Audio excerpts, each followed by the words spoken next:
इसरो और Elon Musk की company के बीच मेगा डील। भारत की सबसे एडवांस सैटेलाइट को लॉन्च करेगी स्पेसएक्स। भारतीय अंतरिक्ष एजेंसी इसरो ने दिग्गज उद्योगपति एलन मस्क की कंपनी स्पेसएक्स के साथ हाथ मिलाया है। अमेरिका के नवनिर्वाचित राष्ट्रपति डोनाल्ड ट्रंप के खास दोस्त मस्क की कंपनी स्पेसएक्स अगले सप्ताह की शुरुआत में फाल्कन 9 रॉकेट से भारत के सबसे आधुनिक संचार उपग्रह GSAT-20 GSAT-N2 को अंतरिक्ष में ले जाने का काम करेगी। ये है डील के पीछे का कारण। भारतीय अंतरिक्ष अनुसंधान संगठन और स्पेसएक्स के बीच कई डील हुई हैं। GSAT-N2 को अमेरिका के कैप कैनावेरल से लॉन्च किया जाएगा। ये 4700 किलोग्राम का उपग्रह भारतीय रॉकेटों के लिए बहुत भारी था, इसलिए इसे विदेशी वाणिज्यिक प्रक्षेपण के लिए भेजा गया।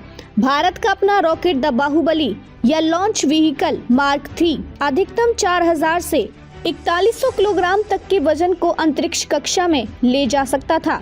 भारत अब तक अपने भारी उपग्रहों को लॉन्च करने के लिए एरियन स्पेस पर निर्भर था, लेकिन वर्तमान में उसके पास कोई भी चालू रॉकेट नहीं है और भारत के पास एकमात्र विश्वसनीय विकल्प स्पेसएक्स के साथ जाना था। चीनी रॉकेट भारत के लिए अनुपयुक्त है और यूक्रेन में संघर्ष के कारण रूस वाणिज्यिक प्रक्षेपणों के लिए अपने रॉकेट पेश करने में सक्षम नहीं है। क्यों खास है GSAT-N2? इसरो ने 4700 किलोग्राम वजन वाली GSAT-N2 का निर्माण किया है तथा इसका मिशन जीवन 14 वर्ष है। ये विशुद्ध रूप से व्यावसायिक प्रक्षेपण है जिसका संचालन NSIL द्वारा किया जा रहा है। उपग्रह 32 उपयोगकर्ता बीम से सुसज्जित है, जिसमें पूर्वोत्तर क्षेत्र पर 8 संकीर्ण स्पॉट बीम तथा शेष भारत में 24 विस्तृत स्पॉट बीम शामिल है। इन 32 बीम को भारत की मुख्य भूमि में स्थित हब स्टेशनों द्वारा समर्थित किया जाएगा। ये इन फ्लाइट इंटरनेट कनेक्टिविटी को सक्षम करने में भी मदद करेगा।